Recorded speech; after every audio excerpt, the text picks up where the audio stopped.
ਜੀ ਆ ਸਾਹਮਣੇ ਜਿਹੜਾ ਤੁਹਾਨੂੰ ਨਾ ਨਜ਼ਰ ਆ ਰਹੀ ਆ ਸ਼ਖਸੀਅਤ ਚੋਰੀ ਕਯੂਮ ਆ ਜੀ ਬਾਬੇ ਰੁਕਨਦੀਨ ਦਾ। ਆ ਦੇਖੋ ਨਾ ਜੀ, ਆ ਸਾਹਮਣੇ ਬੈਠਾ ਸਾਫਾ ਮੋਢੇ ਤੇ ਹੱਥ ਜਿਹਦੇ ਮੋਬਾਈਲ ਆ। ਅੱਛਾ, ਇਹਦਾ ਤਜ਼ਕਰਾ ਅੱਜ ਮੈਂ ਤਾਂ ਕਰ ਰਿਹਾ ਵਾਂ ਕਿ ਅੱਜ ਅਸੀਂ ਸਵੇਰ ਦੇ ਬਗੈਰ ਨਾਸ਼ਤੇ ਤੋਂ ਟੁਰੇ ਫਿਰਦੇ ਆ। ਅੱਛਾ, ਇਹਨੇ ਸਾਨੂੰ ਨਾ ਅੱਜ ਲਾਰਾ ਲਾਇਆ ਵੀ ਤੁਹਾਨੂੰ ਪਾਏ ਖਵਾਉਣੇ ਆ ਤੇ ਕਹਿੰਦਾ ਹਵਾ ਵੀ ਹੁਣ ਅਸੀਂ 50 ਵਾਲੇ ਪੁਲ ਤੇ ਪਹੁੰਚ ਗਏ ਆ ਤੇ ਕਹਿੰਦਾ ਹਵਾ ਇੱਥੋਂ ਰੋਟੀਆਂ ਲੈ ਲਓ। ਚੋਰੀ ਦਾਸ ਨੂੰ ਕਹਿ ਰਿਹਾ ਜੀ ਇੱਥੋਂ ਰੋਟੀਆਂ ਤੰਦੂਰ ਤੋਂ ਲੈ ਲਓ। ਤੰਦੂਰੀ ਰੋਟੀ ਜਿਹੜੀ ਆ ਉਹ ਪਾਇਆਂ ਦੇ ਨਾਲ ਬੜਾ ਡਾਢਾ ਸਵਾਦ ਦਿੰਦੀ ਆ। ਯਕੀਨ ਕਰੋ, ਚੌਰੀ ਖਾਣ ਦਾ ਲੰਮਾ ਇਹਦੇ ਮੂੰਹ ਪਾਣੀ ਮੈਂ ਹੁਣੀ ਵੇਖਣ ਡਿਆ ਵਾਂ।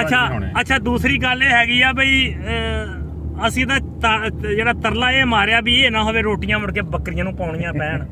ਯਾਰ ਜੇ ਤੇ ਕੋਈ ਸ਼ੈ ਪੱਕੀ ਆ ਤਾਂ ਫੇਰ ਚਲੋ ਤੰਦੂਰ ਵਾਲੇ ਦਾ ਵੀ ਤਰਲਾ ਮਾਰ ਲੈਣੇ ਚੋਂਗੇ। ਹਜੇ ਰੋਟੀਆਂ ਮੇਰਾ ਤਾਂ ਖਿਆਲ ਆ ਟਾਈਮ ਹੋਇਆ ਹੀ ਨਹੀਂ ਹੈਗਾ ਕਿ ਤੰਦੂਰ ਤਪੇ, ਹਜੇ ਤਾਂ ਸਾਜਰਾ ਵਾ।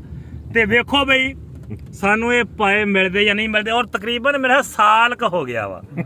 ਕਿਉਂ ਖਾਦ ਲੰਮੇ ਹੋ ਗਿਆ ਸਾਲ ਕ ਨਹੀਂ? ਸਾਲ ਹੋ ਗਿਆ ਪੂਰਾ। ਹਾਂ, ਸਾਲ ਤਕਰੀਬਨ ਹੋ ਗਿਆ ਵਾ। ਤੇ ਵੇਖੋ ਬਈ ਅੱਜ ਰਾਜੇ ਦੀ ਘੋੜੀ ਸੁਣਦੀ ਨਹੀਂ ਸੁਣਦੀ ਕੀ ਹੁੰਦਾ। ਕਹਿੰਦਾ ਵਾ ਮੈਂ ਸਵੇਰ ਦੇ ਧਰਾਏ ਹੋਏ ਆ, ਲੇਕਿਨ ਜਿਹੜੇ ਖਰੋੜੇ ਹੁੰਦੇ ਇਹਨਾਂ ਨੂੰ ਟਾਈਮ ਲੱਗਦਾ ਡਾਢਾ ਸਾਰਾ।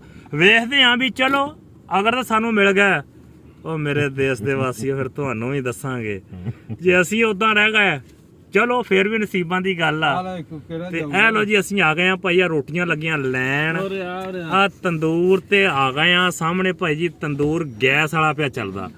ਇਹ ਦੇਖ ਲੋ ਜੀ ਲੱਗਦੀਆਂ ਵਾ। ਆ ਤੁਹਾਡੇ ਸਾਹਮਣੇ ਮੁੰਡਾ ਆ ਗਿਆ ਜੀ। ਰੋਟੀ ਸੜੀ ਨਾ ਹੋਵੇ, ਸੋਹਣੀਆਂ ਜਿਹੀਆਂ ਰੋਟੀਆਂ। ਚੋਰੀ ਖਾਲਦ ਆਪਣੀ ਡਿਮਾਂਡ ਦੇ ਮੁਤਾਬਕ ਪੈਸੇ ਫੜਾ ਰਿਹਾ ਵਾ। ਇਹ ਜਨਾਬ ਅਸੀਂ ਰੋਟੀਆਂ ਲੈ ਰਹੀਆਂ। ਇਹ ਹੈਗਾ ਜੀ 50 ਵਾਲਾ ਪੁਲ। ਇਹ ਚੀਚਾ ਵਤਨੀ ਤੋਂ ਅਕਾਹ ਵਾਲੇ ਰੋਡ ਵੱਲ ਇੱਕ ਜਿਹੜਾ ਆਉਂਦਾ ਵਾ, ਇਹ ਜਨਾਬ ਇੱਕ ਖਾਸ ਅੱਡਾ ਵਾ ਜਿਹਨੂੰ ਅੱਲਾ ਨੇ ਹੁਣ ਭਾਗ ਲਾਏ ਆ। ਬੜੀ ਦੇਰ ਦਾ ਇਹ ਬਣਿਆ ਹੋਇਆ, ਲੇਕਿਨ ਇੱਥੇ 1 ਤੋਂ 2 ਤੋਂ 4 ਤੋਂ ਵੱਧ ਦੁਕਾਨਾਂ ਨਹੀਂ ਸੀ ਬਣੀਆਂ। ਹੁਣ ਹਰ ਪਾਸੇ ਦੁਕਾਨਾਂ ਹੀ ਦੁਕਾਨਾਂ ਹੋ ਗਈਆਂ। ਤੇ ਇਹ ਵੇਖ ਲਓ ਜੀ, ਇਹ ਅੱਲਾ ਪਾਕ ਦਾ ਨਿਜ਼ਾਮ ਆ ਕਿ ਇਹ ਜਦੋਂ ਵੀ ਕਿਸੇ ਸ਼ਹਿਰ ਨੂੰ ਭਾਗ ਲੱਗਣਾ ਉਦੋਂ ਹੀ ਆ। ਹਾਲਾਂਕਿ ਅਰਸਾ ਦਰਾਜ਼ ਦਾ ਇਹ ਪੁਲ ਬਣਿਆ ਸੀ, ਲੇਕਿਨ ਭਾਗ ਅੱਲਾ ਨੇ ਹੁਣ ਲਾਇਆ ਵਾ। ਤੇ ਲਓ ਦੁਆਵਾਂ 'ਚ ਯਾਦ ਰੱਖਿਆ ਜੇ। ਆ ਹੁਣ ਅਸੀਂ ਲੱਗੇ ਆ ਲੈਣ ਰੋਟੀਆਂ, ਜਾ ਕੇ ਫਿਰ ਖਾਵਾਂਗੇ ਜੀ।